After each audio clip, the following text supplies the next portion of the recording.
اب اس سے کہیں زیادہ ہینڈسم ہو چکا تھا۔ اوپر سے وہ ایک سیلیبریٹی بھی تھا جس کی ایک جھلک کے لیے لڑکیاں ترستی تھی۔ اس کی یونیورسٹی میں بھی جہانگیر خانزادہ کی دیوانیاں موجود تھی۔ وہ جلدی سے کافی سائڈ پر رکھ کر جانے لگی۔ رکے پارسا، جہانگیر کا روبدار آواز ابھری۔ وہ دل میں جلتو جلال تو آئی بلا ٹال تو کویت کرتی پلٹی۔ بچوں کی تربیت کے معاملے میں کوئی لاپرواہی برداشت نہیں کروں گا، یہ بات آپ اچھی طرح سے گانٹ باندھ لیجیے۔ جہانگیر نے اپنے مخصوص سرد اور سخت لہجے میں کہا، میں کوئی لاپرواہی نہیں کرتی، کوشش کرتی ہوں ان کی اچھی تربیت کروں، لیکن آپ سے ایک ریکویسٹ ہے، گھر میں شادی ہے، وہ بچے بھی جینا چاہتے ہیں، اگر وہ ایک آدھے دن کی چھٹی کر لیں، دن کو انجوائے کر لیں تو کچھ نہیں ہوگا نا، سارا دن تو وہ پڑھتے ہیں اور مختلف قسم کی ایکٹیویٹیز میں بھی رہتے ہیں، اور یہ دن دوبارہ نہیں آئیں گے اور نہ ہی ان کے کسی اور چاچو کی شادی دوبارہ آئے گی۔ اس نے ڈرتے ڈرتے کہا، مگر اس کی نگاہیں ہنوز جھکی ہوئی تھی۔ جہانگیر نے حیرانگی سے پلٹ کر اسے دیکھا۔ آج پہلی بار ان 6 سالوں میں اس کے سامنے بولنے اور بحث کرنے کی ہمت کر رہی تھی، ورنہ تو اس کے سامنے خوفزدہ ہو کر رونے والی ہو جاتی تھی۔ وہ کتنے ہی پل بس اسے دیکھتا رہا، جو نگاہیں نیچے کی اپنی لب دانتوں تلے کچلتی، شاید اس کی شدید ڈانٹ کی منتظر تھی۔ وہ چلتا ہوا اس کے پاس آیا تو پارس اپنے دوپٹے کو دونوں سائڈوں سے زور سے مٹھیوں میں دبوچے پیچھے قدم لینے لگی، مگر نگاہیں اس نے ابھی بھی نہیں اٹھائی تھی۔ اس کے بالکل پاس آ کر رکا اور اپنی انگلیوں سے اس کی نازک تھوڑی پکڑ کر اس کے نیچے والے لب کو، جسے وہ دانتوں سے چبا رہی تھی، آزاد کیا۔ ان پر کس ستم ڈھا رہے ہیں آپ؟ میں انتہائی سنجیدگی سے بولا۔ اسی لمحے جہانگیر کے دل میں کہیں گلابی لبوں کو چھونے کی چاہ جاگی، مگر وہ ہڑبڑا کر خود ہی 2 قدم پیچھے ہوا اور اپنا رخ پھیر گیا۔ آپ بچوں کی خاطر جائیے آپ، I don't want any argument, مجھے کوئی بحث نہیں چاہیے، اس نے بات کرتے سرد اور سخت لہجے میں کہا۔ پارسا چپ چاپ خاموشی سے کمرے سے باہر نکل گئی۔ جہانگیر نے اپنا سر جھٹکا کافی کا مگ اٹھا کر ٹیرس کی جانب بڑھ گیا۔ اگلے دن خانزادہ مینشن میں مایوں کا فنکشن تھا۔ سب لوگ خوبصورت لباس پہنے ہوئے تھے۔ آئیکا اور حارث بھی اپنے اپنے ڈریسز میں کلکلاتے پھرتے تھے۔ ان کی خوشی کا کوئی ٹھکانہ ہی نہیں تھا، کیونکہ انہیں انجوائے کرنے کی کھلی چھٹی ملی گئی تھی۔ جہانگیر سفید رنگ کے کلف لگے شلوار سوٹ میں ملبوس موبائل پر اپنی ای میل چیک کرتا ہوا اپنے ہی دھیان میں راہ دیری سے گزر رہا تھا، جب کے سامنے سے آتی پارسا چلتے ہوئے اپنے ہی دھیان میں کان میں پھولوں کی بالیاں پہننے کی کوشش کرتی آ رہی تھی۔ پارسا کا دھیان سامنے نہیں تھا، وہ سیدھی جہانگیر سے جا ٹکرائی۔ اس سے پہلے وہ نیچے گرتی، جہانگیر نے جلدی سے آگے بڑھ کر اسے اپنی باہوں میں سمیٹ لیا۔ جہانگیر کی نظر اس کے چہرے پر جا کر بالکل ٹھہر سی گئی۔ زور سے میجی ہوئی آنکھیں، کپکپاتے نازک لب، یلو کلر کا شرارہ، اوپر سے گرین کلر کا ہیوی دوپٹہ، کندھے سے پن اپ کیا، بالکل لائٹ سے میک اپ میں وہ تو واقعی گزب ڈھا رہی تھی۔ جہانگیر جیسے سخت اور سیریس انسان بھی اس کے معصوم اور قیامت خیز حسن کے سامنے چاروں شانے چت ہو چکا تھا۔ پارسا نے دھیرے دھیرے اپنی بند آنکھیں کھولی تو خود کو جہانگیر کی باہوں میں دیکھ کر اس کا دل سینے میں جیسے زور سے دھک سے رہ گیا، اور اس کی گہری سی آنکھیں اپنے چہرے پر جمی محسوس کر کے اس کی سانسیں بے ترتیب ہونے لگی اور پورا وجود شرم، جھجک اور عجیب سے خوف سے لرزنے لگا۔ چھوڑے مجھے، پارسا نے ہچکچاتے بالکل مدھم اور کپکپاتی آواز میں التجا کی، اور ساتھ ہی اپنے دونوں نازک ہاتھ اس کے شانوں پر رکھ کر آہستہ سے پیچھے ہٹنے کی کوشش کی۔ جہانگیر نے جیسے اس کے کپکپاتے ہاتھ اپنے شانوں پر محسوس کیے، وہ یکلت اپنے حواسوں میں واپس آیا۔ اس کے چہروں کی چند لمحوں پہلے والی بے خودی فوراً غائب ہوگی، اور اس کی جگہ اس کی وہی روایتی سختی اور حاکمانہ سنجیدگی نے لے لی۔ اس نے فوری طور پر اپنے بازو پیچھے کی، 2 قدم دور ہٹ کر اپنا رخ موڑ لیا۔ دیکھ کر نہیں چل سکتی آپ، جہانگیر نے اپنی عزیز سرد، بھاری اور پروقار آواز میں کہا، اور اپنی کلائی پر بندھی گھڑی کو بغیر کسی وجہ کے درست کرنے لگا، جیسے اپنے اندر کے غیر متوقع ہلچل کو زبردستی چھپا رہا ہو۔ پارسا نے جلدی سے اپنی نظر جھکا لی، اور اس کے ہاتھ خود بخود اپنے سبز ہیوی دوپٹے کو درست کرنے لگے، اور جہانگیر نیچے گری ہوئی گیندے کے پھولوں کی باری اٹھانے کے لیے جھکا تو وہ بھی اسی وقت جھکی، تو دونوں کے سر ٹکرائے۔ سوری، اس کی بین کیا کودی لبوں سے بس یہی ایک گھبرائی ہوئی سی آواز نکلی۔ آئندہ یہ راہداری یا لاؤنج میں چلتے اپنے آپ کو سنوارنے کی بجائے سامنے دیکھ کر چلا کرے، مکمل تیار ہو کر باہر نکلے۔ جہانگیر نے اپنا موبائل سوٹ کی جیب میں رکھتے ہوئے بغیر اس کی طرف دیکھے کہا، اور پھر وہاں ایک پل بھی رکے بغیر لمبے لمبے پروقار قدم اٹھاتا وہ لاؤنج کی دوسری سمت میں پڑے صوفے کی طرف بڑھ گیا۔ پارسا چند لمحے وہیں کھڑی اپنی شدت سے دھڑکتے دل پر ہاتھ رکھے گہری گہری سانس لیتی رہی۔ اس کی سمجھ میں بالکل نہیں آ رہا تھا کہ جہانگیر کی ان گہری آنکھوں میں اس لمحے کے لیے کیا تھا، لیکن اس حاکمانہ روبدار مرد کی اچانک قربت اور لمس سے ابھی تک اندر سے کانپ رہی تھی۔ اس جلدی سے بالی کان میں پہنی، اپنے چہرے کا زد پڑتا رنگ سنبھالا اور جو کہ نظروں کے ساتھ قدم آگے بڑھائے۔ لانچ اس وقت مایوں کے فنکشن کا پورا رنگ جمع تھا۔ چاروں طرف زرد اور نارنجی پھولوں سے سجا ماحول، سرجوشیوں کی چمک اور ڈھولک کی تھاپ پر گادی لڑکیوں کے کہکہے فضا میں گونج رہے تھے۔ ثانیہ بیگم، عقیل خانزادہ اور خاندان کے دیگر بڑے صوفوں پر براجمان تھے، جبکہ نوجوان کزنز کی ٹولی فرش پر ڈھولک کے گرد ڈیرا ڈالے بیٹھی تھی۔ جہانگیر لاؤنج کے کونے میں رکھے سنگل صوفے پر آ کر بیٹھ گیا۔ اس نے ایک ٹانگ پر دوسری ٹانگ ٹکائی، اپنے سوٹ کے کف درستی اور انتہائی باوقار انداز سے اپنے والد عقیل خانزادہ اور چھوٹے بھائی یاسر کی بزنس پر جاری گفتگو سننے لگا۔ لیکن اس کا چہرہ کتنا ہی اسپاٹ اور سیریس کیوں نہ ہو، اس کی نظریں اور دھیان بار بار اسی راستے کی طرف جا رہا تھا جہاں ابھی کچھ دیر پہلے وہ نازک وجود اس کے سینے سے ٹک رہا تھا۔ تھوڑی ہی دیر میں پاشا بھی لاؤنج میں آ کر ثانیہ بیگم کے پاس قالین پر بیٹھ گئی۔ اس کے ساتھ ہی حارث اور رائکہ بھی آ کر بیٹھ کے جو سفید رنگ کے کرتوں میں حد سے زیادہ پیارے اور کھلکھلاتے ہوئے لگ رہے تھے۔ پاشا کہاں رہ گئی تھی تم؟ چلو اب تمہاری باری ہے، کوئی اچھا سمائیوں کا گانا شروع کرو۔ فرح نے تالی بجاتے ہوئے جوش سے کہا اور ڈھولک پاشا کی طرف سرکا دی۔ فرح میں ابھی نہیں، پاشا نے ہچکچاتے ہوئے کہا، کیونکہ اسے اپنے اوپر کسی کی گہری اور سد نگاہوں کی موجودگی کا شدت سے احساس ہو رہا تھا۔ اور ایک کم اون پاشا ماسی، آپ کی آواز تو اتنی پیاری ہے، دادا نے بھی کہا تھا آپ گائیں گی۔ حارث اپنے چھوٹے چھوٹے ہاتھوں سے پاشا کا بازو ہلا کے عزت کی۔ پاشا نے اپنے ہاتھ بیٹے جیسے بھانجے کے چہرے کو دیکھا، پھر ثانیہ بیگم کی پیار بھری مسکراہٹ کو دیکھا اور نفی میں سر ہلا نہ سکی۔ اس نے گہرا سانس لیا اور نازک انگلیوں سے ڈھولک کی پہلی دھیمی تھاپ لگائی۔ اس کی میٹھی رسیلی اور لہراتی ہوئی آواز فضا میں گونجنے لگی۔ اس کی آواز میں ایک ایسا قدرتی سوز اور مٹھاس تھی کہ پورے لاؤنج میں جاری گپ شپ ایک دم تھم گئے۔ سب کے سب خاموش ہو کر بس پائسا کے گنگناتے لبوں کو دیکھنے اور اس کے گانے کا سحر محسوس کرنے لگے۔ کونے کے صوفے پر بیٹھا جہانگیر کی بات چیت وہیں رک گئی۔ بس اپنے ہاتھ میں پکڑی ہوئی چائے کی پیالی بالکل خاموشی سے سائڈ ٹیبل پر رکھی، اپنی پیٹھ صوفے کے پشت سے ٹکائی اور دھیمے سے اپنی گہری سیاہ سے گھما کر سیدھی پارسا کے چمکتے ہوئے گلابی چہرے پر جما دی۔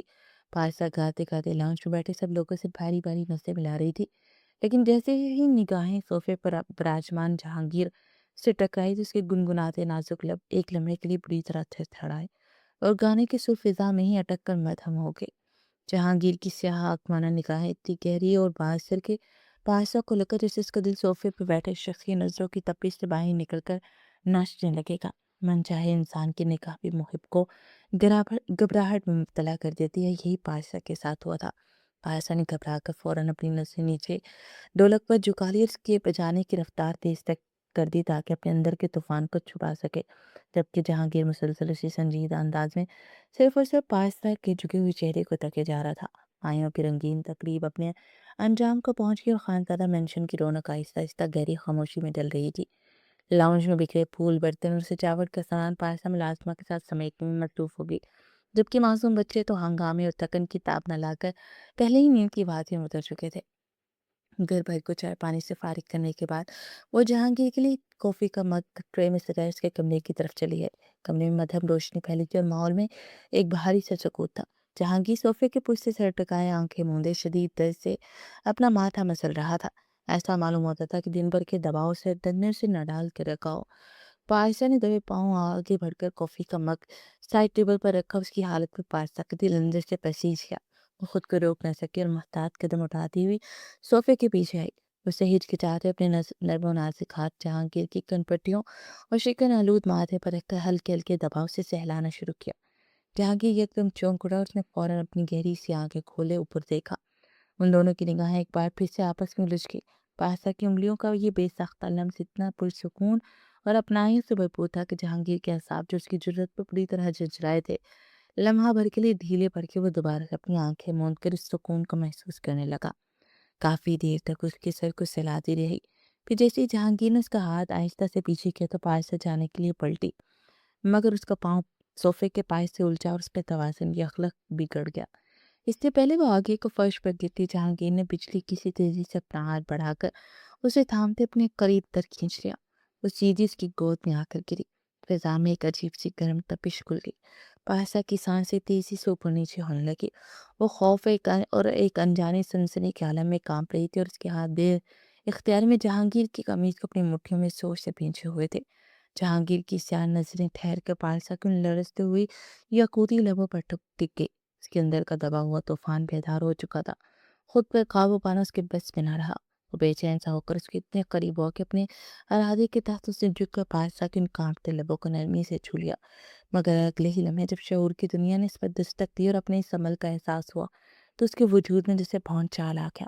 اسے جھٹکے سے اپنے چہرے کو پیچھے ہٹایا اور پارسا کو اپنے ہزار سے دکھیل دیا۔ وہ زمین پر گری۔ نکل جائیے یہاں سے ابھی کے ابھی۔ جہانگیر کا دھاڑتا وہ لہجہ پورے کمرے میں اس طرح گونجا کہ در و دیوار ہل کے پارسا کا سارا وجود اس ڈرپن پر لرز اٹھا۔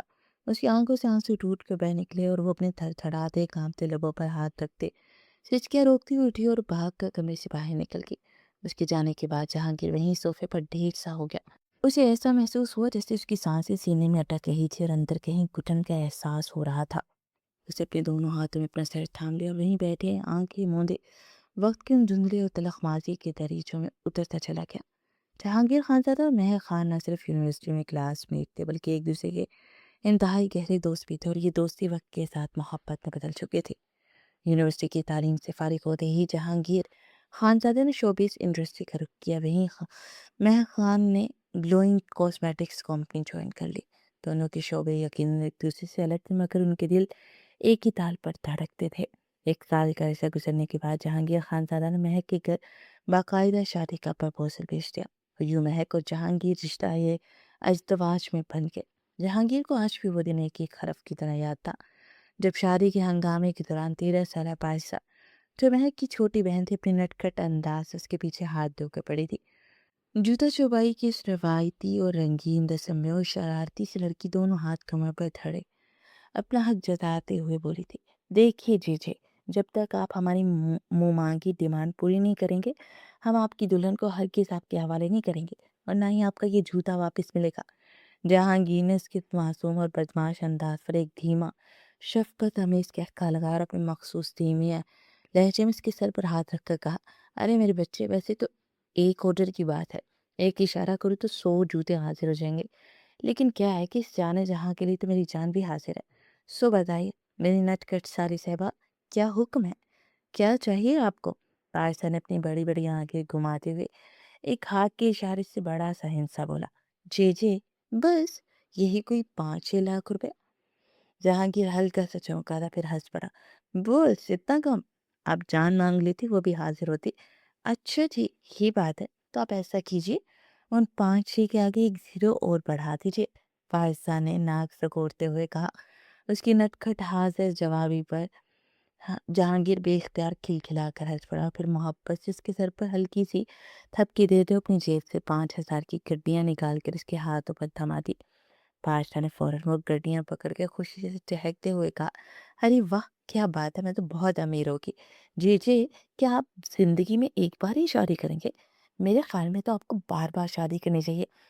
اگر آپ ہر ماہ ایسا کریں گے نا تو میں بہت جلدی شہر کی ارب پتی بن جاؤں گی۔ اس کے اس معصومانہ اور روچھوتے انداز پر جہانگیر کے ساتھ ساتھ وہاں موجود تمام لوگ بھی کھلکھلا کر ہنس پڑے۔ سب کی دعاؤں اور محبتوں کے سائے میں مہک رخصت ہو کر خانزادہ مینشن آ گئی۔ شادی کے محض 3 مہینے بعد ہی انہیں خوشخبری مل گئی، پھر اللہ پاک نے انہیں ایک کے بعد ایک 2 اولادوں سے نوازا۔ پہلے حارث، اور جب حارث 1.5 سال کا ہوا تو ننھی سی آئیکا بھی اس دنیا میں آ گئی۔ مگر خوشیوں کا یہ سفر زیادہ طویل ثابت نہ ہو سکا۔ جب حارث محض 4 سال کا تھا تو ایک دن اچانک مہک چکراتے ہی بے ہوش ہو کر فرش پر گر پڑی۔ جب اسے فوری طور پر ہسپتال لے جایا گیا تو ابتدائی طور پر بیماری کی کوئی تشخیص نہ ہو سکی۔ ڈاکٹروں نے طرح طرح کے ٹیسٹ لکھ دیے۔ جب وہ رپورٹس آئی تو انکشاف کو مہر کا بلڈ کینسر آخری سٹیج پر پہنچ چکا ہے۔ یہ خبر سن کر جہانگیر جیسے پاگل ہو چکا تھا۔ اسے یوں لگا جیسے اس کی پوری کائنات ایک لمحے میں اجڑ گئی ہو۔ مہک کو بھی جیسے ایک گہری چپ لگ گئی تھی۔ دونوں اکثر اکیلے بیٹھے گھنٹوں باتیں کرتے اور خاموشی سے ایک دوسرے کے ساتھ پھوٹ پھوٹ کر روتے رہتے۔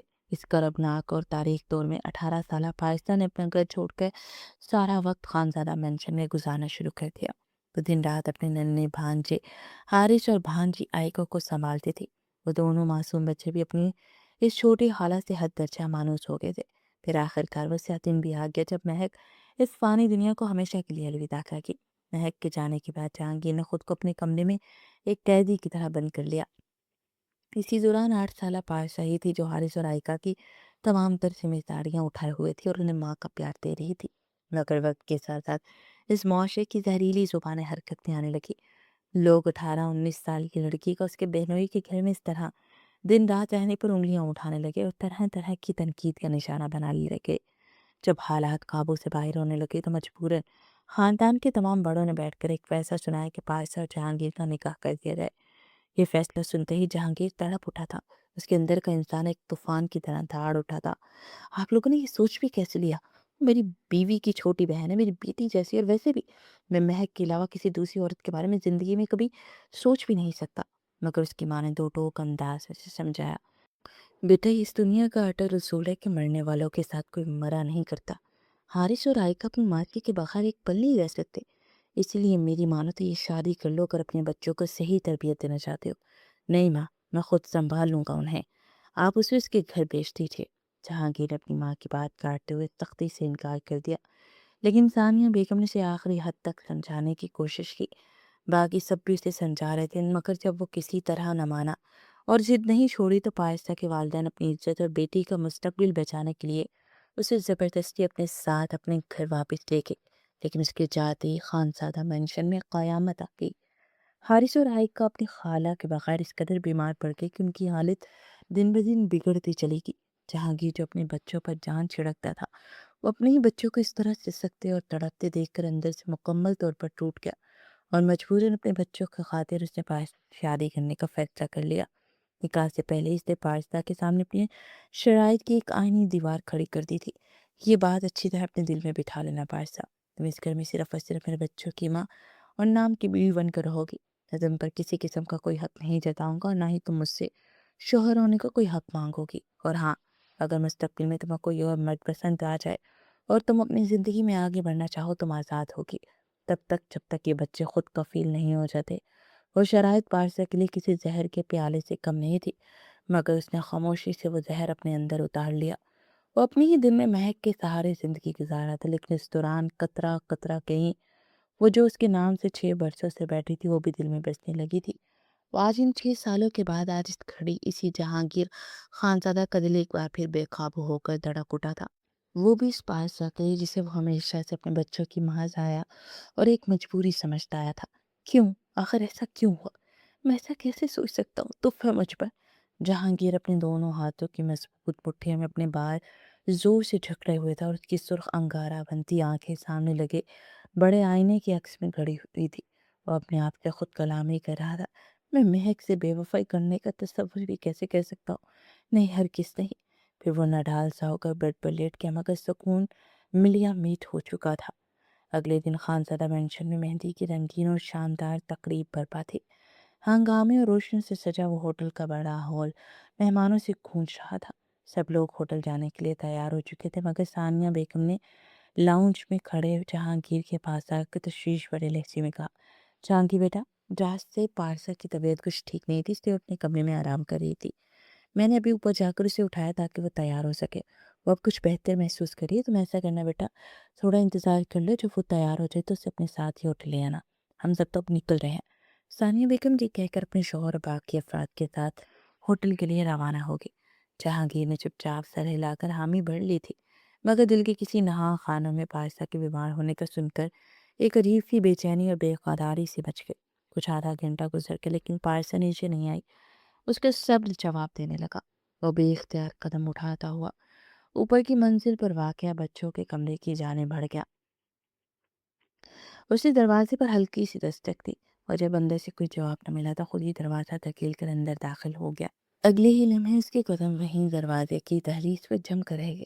سامنے کا منظر ایسا تھا کہ دیکھنے والے کی سانس ہی رک جائے۔ ہرے رنگ کی شاندار لانگ میکسی میں ملبوس پارسا آئینے کے سامنے کھڑی تھی۔ اس نے اپنے بالوں کا ایک ہلکا سا میسی جوڑا بنا رکھا تھا اور اس لباس کا کمال یہ تھا کہ پیچھے کمر سے نیچے تک ایک گہرا ڈیپ گلا تھا جسے صرف نازک سی ریشمی ڈوریاں باندھ کر ڈھکا گیا تھا۔ جہانگیر لب بھینچ کے کچھ پل اس مجسمہ حسن کو تکتا رہا، پھر طوفانی قدم اٹھاتا وہ سیدھا اس کے قریب آ گیا۔ تب تک کیوں بناؤ سنگار کرتی رہیں گی آپ؟ اور کس کے لیے سج رہی ہیں یہ سب؟ کیونکہ شوہر تو آپ کو دیکھتا نہیں کہ اس لیے سج رہے ہیں کہ دوسرے غیر مرد آپ کی سوزن کو سراہیں اور آپ کی تعریف کریں۔ اس کا لہجہ انتہائی تلخ اور زہریلا تھا۔ اس کی اس کڑوے اور دل چیر دینے والے وار پر پارسا وہی شیشے کے سامنے بت بنی ساکت رہ گئی اس کی وجود پر جیسے کسی نے آگ کے انگارے رکھ دیا ہوں، اور اس کی خوبصورت آنکھوں میں بے بسی کا سمندر امڈ آیا۔ جب جہانگیر نے پارسا کی جیل سی آنکھوں میں چھلکتی ہوئی نمی دیکھی تو اس کے اپنے سینے میں کسک اور شدید کھنچاؤ محسوس ہوا۔ اس کی روح اندر سے ہل گئی، مگر اپنے روکھے آثار کو برقرار رکھنے کے لیے اس نے فوری طور پر اپنی نگاہیں چرا لی۔ جلدی سے تیار ہو کر نیچے آ جائیے، ہم لوگ بہت لیٹ ہو چکے ہیں۔ وہ سخت اور سخت ترین لہجے میں کہتا ہوا پلٹا اور کمرے سے باہر نکل گیا۔ اس کے جانے کے بعد پارسا کے سب کا بندھن ٹوٹ گیا۔ اس کی سسکیاں فضا میں بکھر گئی۔ کیا میری زندگی ہمیشہ اسی طرح گھٹن میں گزرے گی؟ کیا میرا دل نہیں چاہتا اللہ میاں میرا اپنا شوہر مجھے سراہے؟ میں جانتی میں غلط ہوں، میں اپنی ہی بہن کے حقوق پر ڈاکہ ڈالنے کی گناہ کار کوشش کر رہی ہوں، لیکن میں کیا کروں؟ میں مجبور ہوں، میں ان سے بے پناہ پیار کر بیٹھی ہوں۔ یا تو ان کا دل پھیر دے یا میرا دل ان سے بے نیاز کر دے۔ اس نے آئینے کے سامنے کھڑے ہو کر اپنے رب سے التجا کی، پھر وہ اپنے آنسو پونچھتی ہوئی دل کو پتھر کر کے اپنا دوپٹہ کندھوں پر لیتی ہوئی نیچے آ گئی۔ کچھ ہی دیر میں وہ سب ہوٹل پہنچ چکے تھے۔ ہال کے اندر جشن عروج پر تھا اور جہانگیر اپنے ایک اہم بزنس پارٹنر کے ساتھ کھڑا کسی معاملے پر گفتگو کرنے میں مصروف تھا، مگر اس کی اپنی مرضی کے خلاف اس کی نگاہیں بار بار اس دشمن جہاں پر بھٹکتے چلی جاتی تھی جو سب کے بیچ میں ہوتے ہوئے بھی بالکل اداس اور خاموش بیٹھی تھی۔ اس کا یوں چپ رہنا نہ جانے کیوں جہانگیر کے دل کو اندر ہی اندر کاٹ رہا تھا۔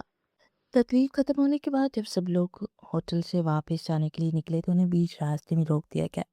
شہر کے حالات انتہائی خراب تھے۔ باہر ایک بہت بڑا احتجاج اور دھرنا شروع ہو گیا تھا، جہاں پولیس اور مشتعل مظاہرین کی ریلیوں کے درمیان شدید ٹکراؤ اور ہنگامہ جاری تھا، جس کی وجہ سے شہر کے تمام مرکزی راستے مکمل طور پر بلاک ہو چکے تھے۔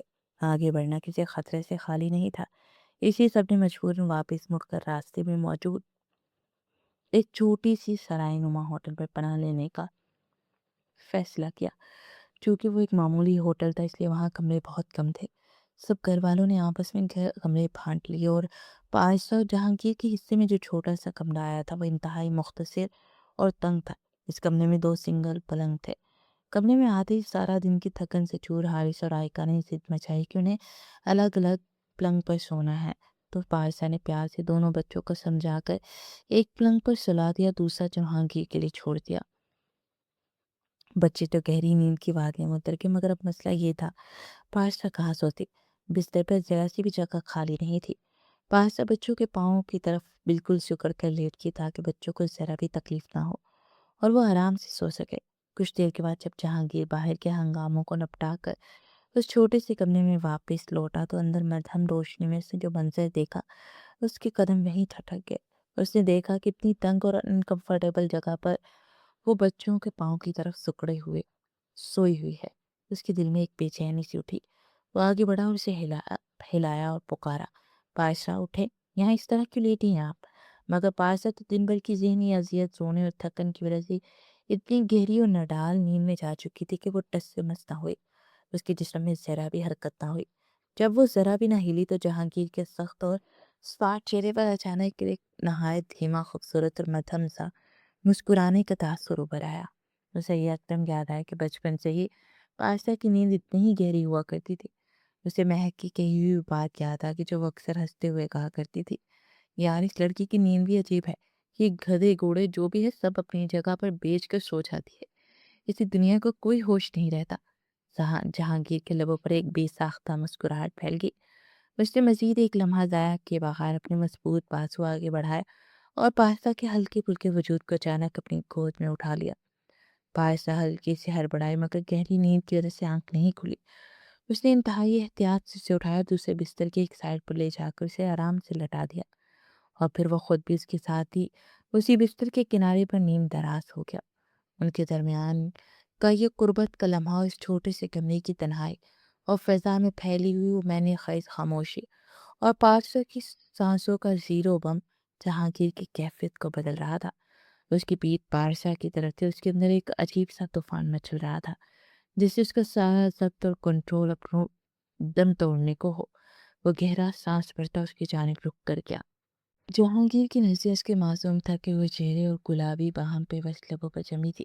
وہ خود کو جتنا بھی پتھر دل اور بے پرواہ ظاہر کرتا، حقیقت یہ تھی کہ اس کے اندر کا سلگتا ہوا طوفان اب مزید قابو میں رہنے کے قابل نہیں رہا تھا۔ اس نے اپنے دل کی اٹھتی ہوئی ہر تپش اور خواہش کو دبانا چاہا، مگر وہ اس کی قربت سے خود کو جکڑا محسوس کر رہا تھا۔ تبھی وہ ہلکا سا کسمسا کر اس کے قریب آتی، سینے میں چہرہ چھپا کے اس کے اس طرح اچانک قریب آنے سے وہ جیسے سانسیں ہی روک گیا، مگر ایک دم سے اسے خود میں سمیٹنے لگا تو پاسا جو اب تک گہری نیند میں تھی، اس نے سلگتی لمس پر ہلکی سی پلکیں جھپکائی اور نیم خوابیدہ حالت میں اپنی آنکھیں کھول لی۔ سامنے اتنے قریب جہانگیر کے وجیز چہرہ اس کی سلگتی ہوئی گہری آنکھوں کو دیکھ کر پاشا کا دل دھک سے رہ گیا۔ پٹ سے آنکھیں کھولے اسے اتنا قریب پا کر اس کی سانسیں پل بھر کے لیے رک سی گئی اور خوف و بے یقینی کی ایک لہر اس کے پورے وجود میں دوڑ گئی۔ جہانگیر آپ کیا کر رہے ہیں؟ پاشا نے کپ کپاتے ہوئے لرزتی آواز میں بمشکل کہا، اپنے دونوں ہاتھ اس کے کشادہ سینے پر رکھ کر ہلکا سا پیچھے ہٹنے کی ناکام کوشش کی، مگر جہانگیر حواس کھو چکا تھا اور اس کے بدن سے اٹھنے والی مہک سے اس کے اندر چھپا ہوا وہ جنون اور پیاسا پن بیدار ہو چکا تھا جسے وہ برسوں سے قید رکھے ہوئے تھا۔ اس نے مزید شدت سے پاشا کی نازک کمر کے گرد باہیں لپیٹے ہوئے اسے کھینچ کر اپنے دہکتے ہوئے سینے کے ساتھ لگا لیا۔ وہ پھٹی پھٹی نظروں سے اسے دیکھ رہی تھی۔ اب کہاں جانے کا ارادہ ہے آپ کا؟ جہانگیر کی بھاری مدھم اور گمبھیر سرگوشی اس چھوٹے سے کمرے کے سناٹے میں گونجی، جس میں طنز کم اور ایک عجیب سی تپش زیادہ تھی۔ فنکشن میں تو دور بھاگتے رہے ہیں، اب مجھے بتائیے کیا جواب ہے آپ کے سجنے سنورنے کا؟ کس کے لیے سجی سنوری تھی آپ؟ میں کسی کے لیے نہیں، خود کے لیے سجی سنوری تھی۔ اب چھوڑے مجھے۔ پارسا کی بلکہ آنسوں سے بھیگ گئی اور اس کے یاقوتی لب بری طرح کانپنے لگے۔ اس کی اس معصومانہ اور بے بس حالت نے جہانگیر کے بچے کچھ ضبط کو بھی ختم کر دیا۔ جذبات کی سیلاب میں بہک کر چلا گیا۔ جہانگیر نے اپنی تشنگی مٹانا شروع کی تو پارسا کو سارا وجود ایک جھٹکے سے لرز اٹھا۔ اس کے ہاتھ بے اختیاری میں جہانگیر کی قمیض کے کالر کو اپنی مٹھیوں میں زور سے بھینچ گئے۔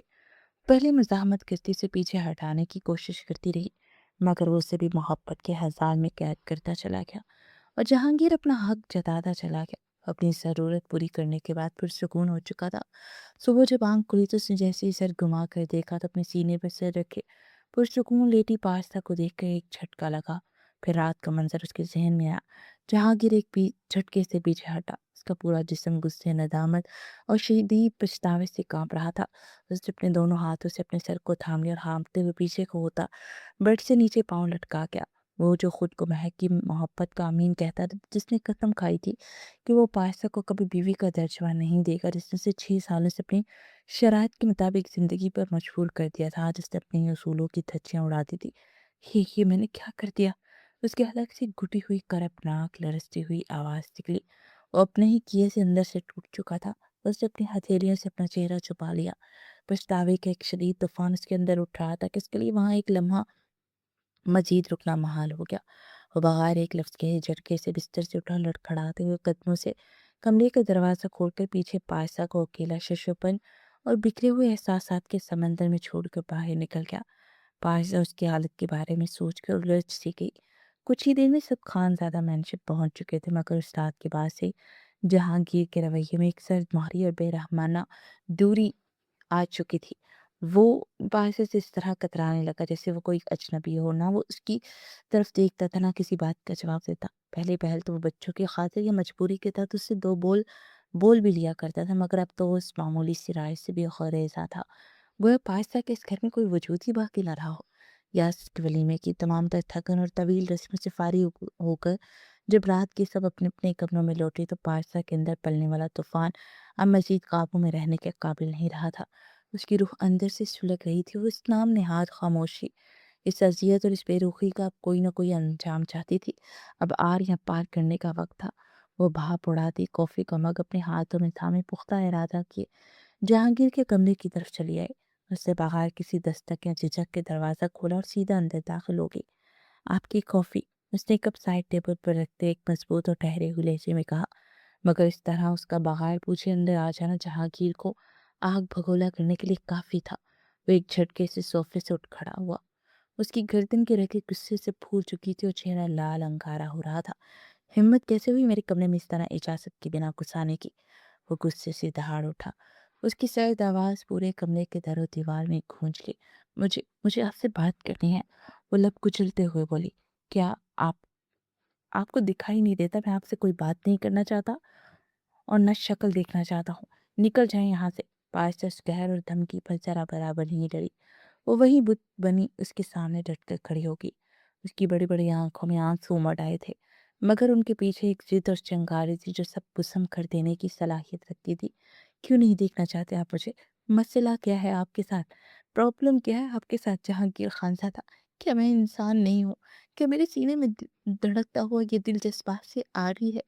کیوں کریں آپ میرے ساتھ ایسا ظلم؟ کیوں؟ وہ کرے پرے لہجے میں استفسار کرنے لگی۔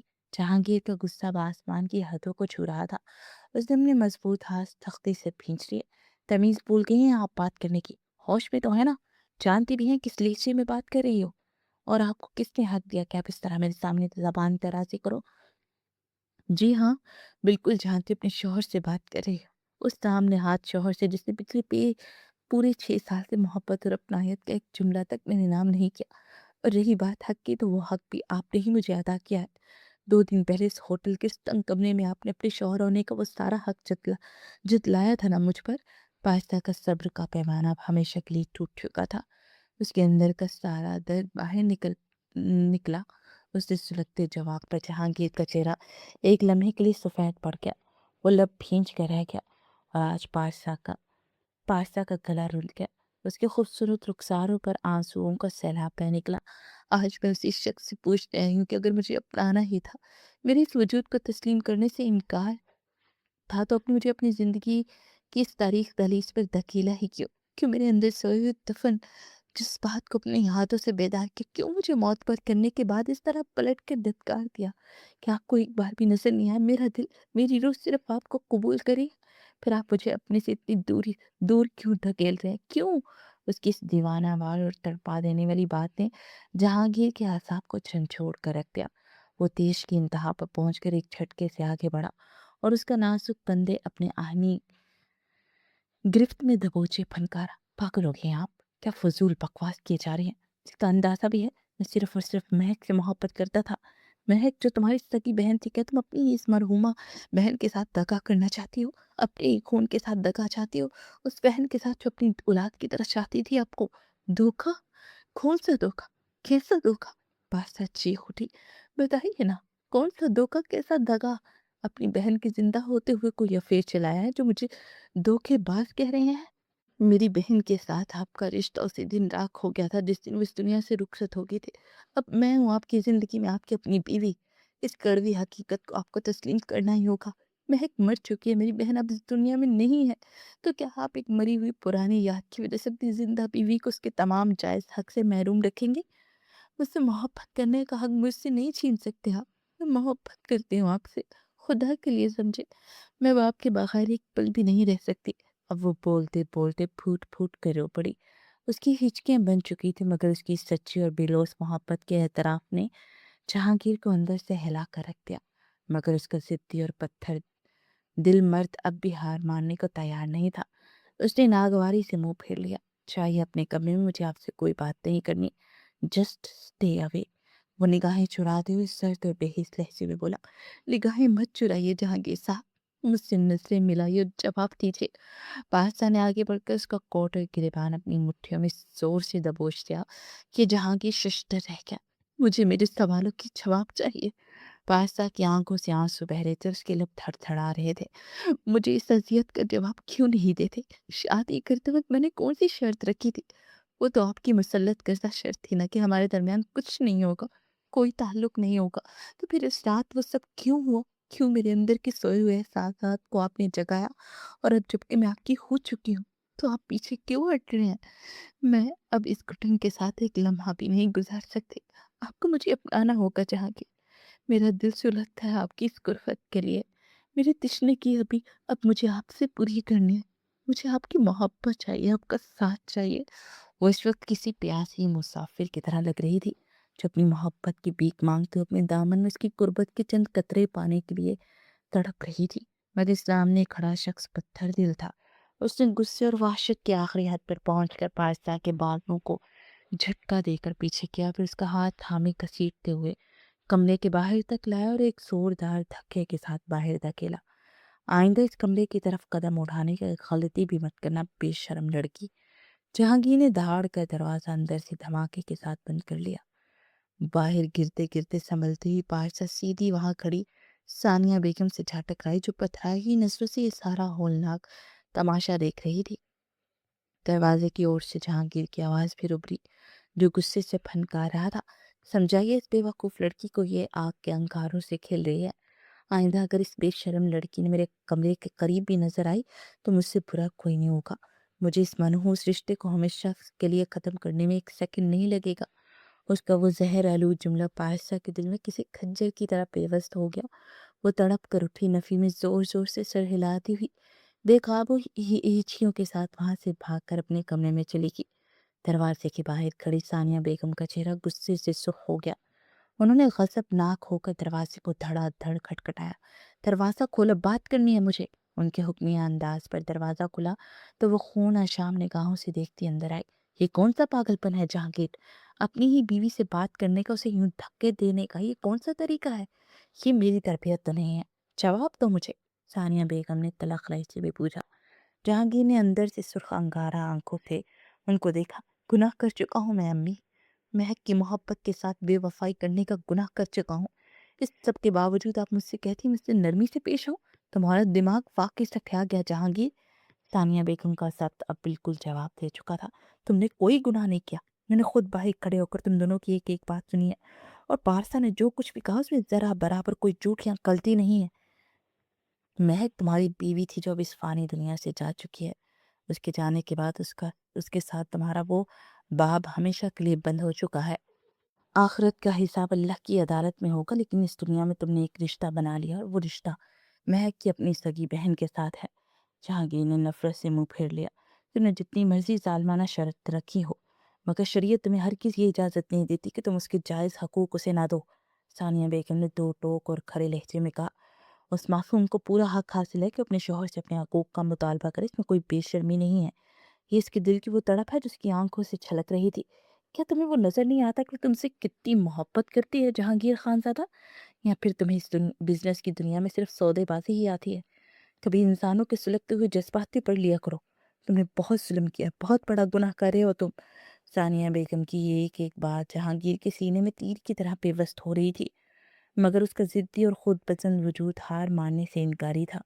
میں اب اس بارے میں ایک لفظ بھی نہیں سننا چاہتا امی، بس مجھے اکیلا چھوڑ دیں۔ میں اپنی زندگی ایک بار جی چکا ہوں، مہک سے محبت کر چکا ہوں، اب میرے پاس کسی اور کے لیے دل میں کوئی جگہ نہیں۔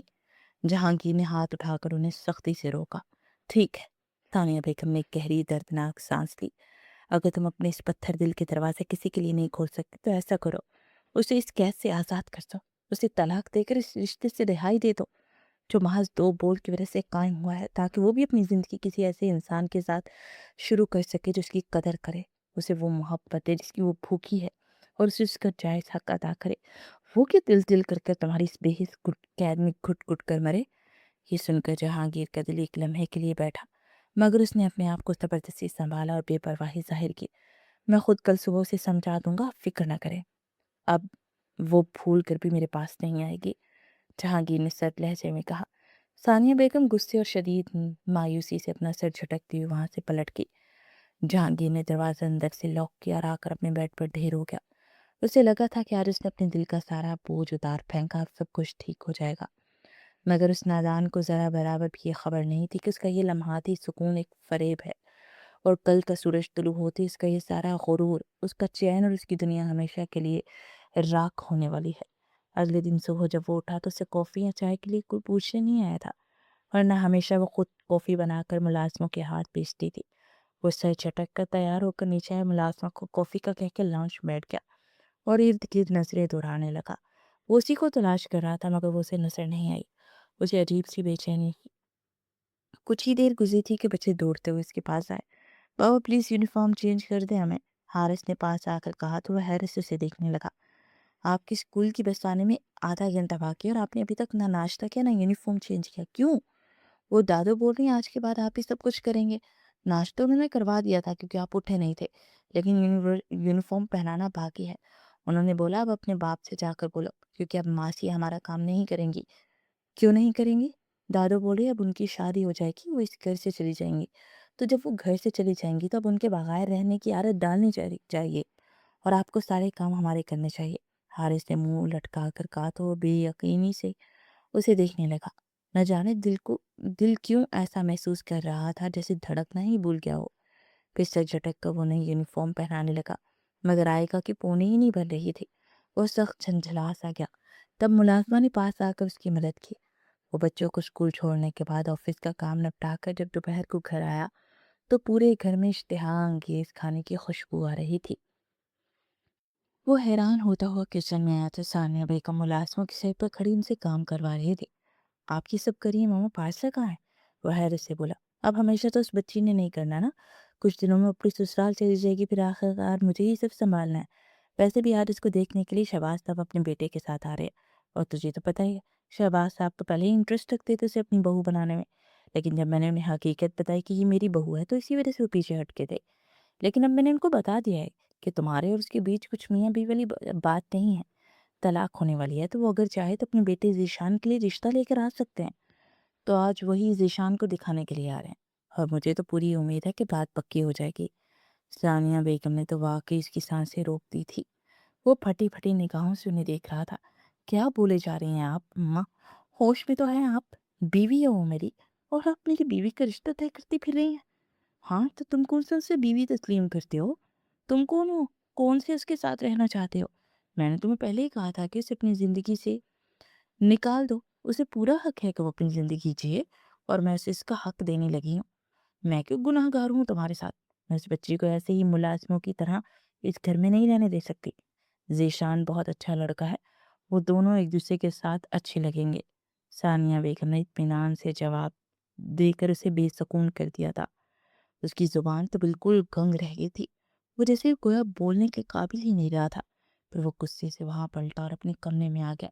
اپنی چیئر پر بیٹھ کر زور زور سے جوڑ رہا تھا، مگر سکون تھا کہ آنے کا نام ہی نہیں لے رہا تھا۔ پھر غصے سے اس نے کار کی چابیاں اٹھائی اور دوبارہ گھر سے باہر نکل گیا۔ شام کو جب وہ گھر آیا تو لاؤنج سے کہکہوں اور ہنسی کی آوازیں آ رہی تھی۔ وہ جیسے ہی اندر داخل ہوا تو سامنے سے ٹرے اٹھا کر کچن سے لاؤنج میں داخل ہوتی پارتا پر اس کی نگاہیں ٹھہر گئی۔ وہ ہلکے لائٹ بلو کلر کی فراک میں شانوں پر دوپٹہ لیے اور بالوں کا میتھی سا جوڑا بنائے ہوئے سادگی بھرے غضب ڈھا دے حسن کے ساتھ سیدھی دل میں اتر رہی تھی۔ سب کو سلام کرتے ہوئے ذیشان کے سامنے والے صوفے پر نگاہیں جھکا کر بیٹھ گئی، اور وہ مٹھیاں بھینچ کر یہ سب دیکھ رہا تھا۔ پھر جہانگیر نے اندر آ کر جیسے ہی سلام کیا، مگر نگاہیں اس پر جمی تھی۔ اس نے سر اٹھا کر بھی اسے نہیں دیکھا تھا۔ اس کا یہ انداز اس کے دل میں کسی چبن کی طرح محسوس ہو رہا تھا۔ اس کے لیے وہاں بیٹھنا مشکل ہو رہا تھا، مگر اٹھ کر بھی نہیں جا سکتا تھا۔ اس کی نگاہیں مسلسل اسی پر جمی رہی۔ پھر جیسے ہی وہ مہمان واپس کیے تو وہ دھندناتا ہوا کمرے میں آیا۔ وہ جو ڈریسنگ کے سامنے کھڑی اپنی چوڑیاں اتار رہی تھی، آئینے میں اس کی غصے سے بڑی شکل دیکھ کر حیرت سے موڑی۔ کیا بدتمیزی ہے!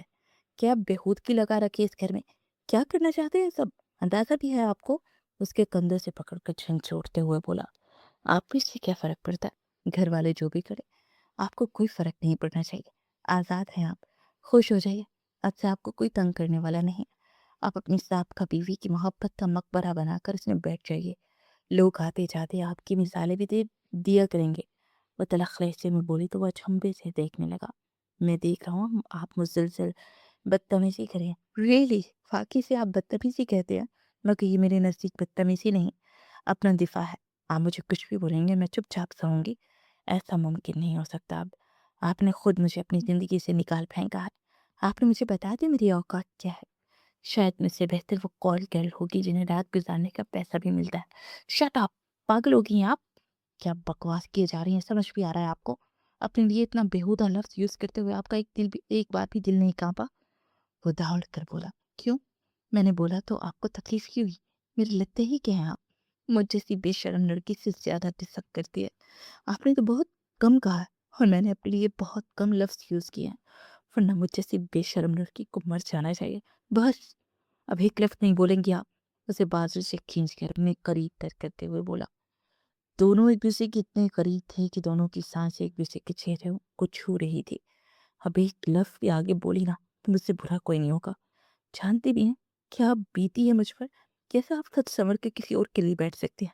خبردار آئندہ کسی کے سامنے کی اور خاص طور پر ذیشان کے سامنے اب صرف میری ہیں۔ سنا آپ نے؟ اس کے چہرے کو ہاتھوں کے پیالے میں بھرتے ہوئے ایک ایک لفظ چبا چبا کر بولا۔ وہ ساکی تو جامع سے اسے دیکھی گی۔ بس کس دیجیے اب یہ سب، کل صبح تک آپ کا یہ بیان روپ بدل چکا ہوگا، پھر سے مجھے ٹھکرا کر اپنی زندگی سے نکال لیں گے، اور میں بار بار اپنی بے عزتی نہیں سہ سکتی۔ جب آپ کو میرے ہونے سے سکون نہیں ہے تو مجھے اپنی لائف سے جانے کیوں نہیں دے رہے؟ جانے دیجیے نا، آپ بھی سکون میں رہیں گے اور میں بھی۔ میں نے کہا نا، خبردار اگر آپ نے مجھ سے الگ ہونے کی بات بھی کی۔ آپ کو سمجھ نہیں آتا کیا؟ ڈیم اٹ، میں آپ سے محبت کرنے لگا ہوں، آپ کے بنا جینے کا تصور تک نہیں کر سکتا میں۔ آئی سویئر، میں ان چند گھنٹوں میں کتنا تڑپا ہوں اس کا اندازہ نہیں لگا سکتی آپ۔ دوپہر کو جب مجھے موم نے بتایا کہ آپ کو دیکھنے کے لیے کوئی آ رہا ہے، آپ میری زندگی سے جانا چاہتے، میری روح قائل ہو گئی تھی۔ اس کے ماتھے سے ماتھا جوڑے بے بسی سے بولے جا رہا تھا، اور وہ ہچکیوں سے رو رہی تھی۔ جہانگیر نے آہستہ سے اپنے ساتھ لگایا تو وہ اور شدت سے رونے لگی۔ اس کے ماتھے پر شدت بھرا لمس رکھتا اسے خود میں بھینچ گیا۔ اہم، اگر آپ لوگوں کا رومانس ختم ہو گیا ہو تو ہم اندر آ سکتے ہیں۔ یاسر نے چہک کر کہا تو وہ دونوں ایک دوسرے سے الگ ہوئے۔ یاسر کے پیچھے ہی سب لوگ کھلکھلاتے ہوئے داخل ہوئے تھے۔ سو غلط فہمی ختم ہوگی نا؟ میں نے کہا تھا نا کہ بس آخری وار کی ضرورت ہے، اور دیکھو کمال ہو گیا نا؟ ثانیہ بیگم نے کہا۔ کیا مطلب؟ مطلب یہ کہ کل رات جب تم نے اتنا بے سکون کیا نا، پھر میں اس کے پاس کی۔ میں نے کہا کہ آئندہ سے میں جو کہوں گی تمہیں وہی کرنا ہوگا، اور پھر ویسے ہی کرتی رہی۔ ہم کوئی رشتہ نہیں طے کر رہے تھے، ہمارا مقصد تو تمہاری محبت کو باہر نکالنا تھا۔ ذیشان تو میمونہ سے شادی کرنا چاہتا ہے، اور اسی سلسلے میں آج وہ لوگ آئے تھے کہ ہم لوگوں سے مشورہ مانگنے کہ وہ کمال صاحب کے گھر جائیں کہ نہیں۔ اور میں نے کہا لڑکی بہت اچھی ہے تو وہ جا سکتے ہیں، مگر تمہارے کانوں میں یہ بات ڈالی کہ ذیشان ہماری پیاری سی پارسا کو دیکھنے آ رہا ہے، اور یہ بات پارسا بھی نہیں جانتی تھی، لیکن تمہارے ایکسپریشن اس نے دیکھ کے تو مجھ سے پوچھا، اور میں نے اسے بتایا۔ بہت ناراض ہوئی کہ آپ نے ایسی بات کیوں کہی، مگر میں نے اسے راضی کر ہی لیا، یہ کہہ کر کہ کبھی کبھار محبت کو جگانے کے لیے جھوٹ کا سہارا بھی لینا پڑتا ہے۔ سو تمہاری محبت آ ہی گئی باہر۔ ثانیہ بیگم بولتی جا رہی کہ وہ ہکا بکا سب کو دیکھ رہا تھا جنہوں نے زور سے اس کی جان نکال دی تھی۔ ویسے بہت برا کیا آپ نے، یعنی اپنے ہی بیٹے کے ساتھ یار، ایسے کیسے کر سکتے ہیں؟ صرف دادو نے نہیں، میں نے اور آئکا نے بھی دادو کا ساتھ دیا، اور باقی سب نے بھی۔ حارث نے چہک کر کہا تو وہ اپنی نٹکھٹ اولاد کو دیکھنے لگے جو کہ بھاگ کر آ کر اب ان سے لپٹ گئے تھے۔ ڈیڈ، ہمیں آپ دونوں کی شادی دیکھنی ہے، جیسے چاچو کی اور چاچی کی ہوئی ہے نا، بالکل ویسے، پلیز ڈیڈ، حارث نے کہا۔ یہ آئیڈیا تو بہت ہی زبردست ہے، یہ کیا بذاخر ماما، آپ بچوں کا ساتھ کیوں دے رہی ہیں؟ میں اب ایک پل بھی پارسا کے بغیر نہیں رہنا چاہتا۔ چلے پارسا، اپنا سامان اٹھائیے اور چلیے میرے ساتھ۔ ایسے کیسے لے جائیں گے ہماری ہونے والی موم کو اپنے ساتھ؟ جب تک آپ باقاعدہ ہماری موم کو پرپوز نہیں کر دیتے اور انہیں دوبارہ بینڈ باجا بارات کے ساتھ لینے نہیں آ جاتے، ہم اپنی موم کو آپ کے کمرے میں نہیں بھیجیں گے۔ حارث نے اسے لپٹتے ہوئے کہا، اور بے بسی سے ان سب کو دیکھ رہا تھا جو کہ حارث کی ہاں میں ہاں ملا رہے تھے، اور پارسا اپنے ہونٹوں پر ہاتھ رکھے اپنی ہنسی کو ضبط کری تھی۔ کوئی نہیں کوئی نہیں، میرا بھی وقت آئے گا۔ ویسے بہت ہی ظالم قسم کے لوگ ہیں آپ لوگ، میرے ارمانوں پر پانی پھیر دیا۔ ارے حد ہوتی ہے، ایک تو آپ کے ارمان پورے کر رہے ہیں ہم اتنی دھوم دھام سے شادی کروا کر، اور آپ کہہ رہے ہیں کہ ارمانوں پر پانی پھیر دیا۔ اب یار میری بیوی کو اب اتنے دن مجھ سے دور رکھو گے تو ارمانوں پر پانی پھرے گا نا؟ ہاں یہ تو ہے، آج سے تمہارا اور اس کا مکمل پردہ، کل مہندی کی رسم ہے اور آج سمجھ لو مائیں ہو گئی، بس پردہ شروع۔ ہیلو، یہ کیا بات ہوئی؟ میں ان چیزوں کو نہیں مانتا، ماننا پڑے گا بگ برو، میں نے بھی کیا تھا، اب مزہ آئے گا آپ کو بھی۔ چلے بھائی، جلدی سے گھونگھٹ نکالیں دلہن کا۔ یاسر نے چھیڑا تو فرح جلدی سے آگے بڑھ کر دوپٹہ اٹھا کر پائستہ کے سر پر اڑا کر اس کو گھونگھٹ نکال گئی۔ وہ دلی دل میں کرتا ہوا باہر نکلا۔ پھر واقعی بچوں کی خوشی کی خاطر بڑی دھوم دھام سے مہندی اور بارات کا فنکشن کیا گیا تھا۔ دونوں فنکشن میں ہی وہ حور جیسی حسین لگ رہی تھی۔ وہ اجلائے عروسی میں اس کے انتظار میں بیٹھی تھی، دل جیسے پسلیوں سے ٹکرا رہا تھا۔ پھر اس کی نگاہ سامنے لگے پورٹریٹ پر پڑی تو اس کی آنکھیں نم ہو گئی۔ میں جانتی ہوں آپ بھی، میں نے آپ کے شوہر کو لے لیا ہے، لیکن یقین کیجیے آپ ہمارے بیچ ہمیشہ رہیں گی، اور میں آپ کو نکالے بغیر آپ کی محبت کو بیچ میں رکھ کر اپنی جگہ بنا چکی ہوں، لیکن آخرت میں ہم سب ایک ساتھ ہوں گے۔ وہ نم لہجے میں مخاطب ہوئی، پھر دروازہ کھلنے پر اس نے سر جھکا لیا۔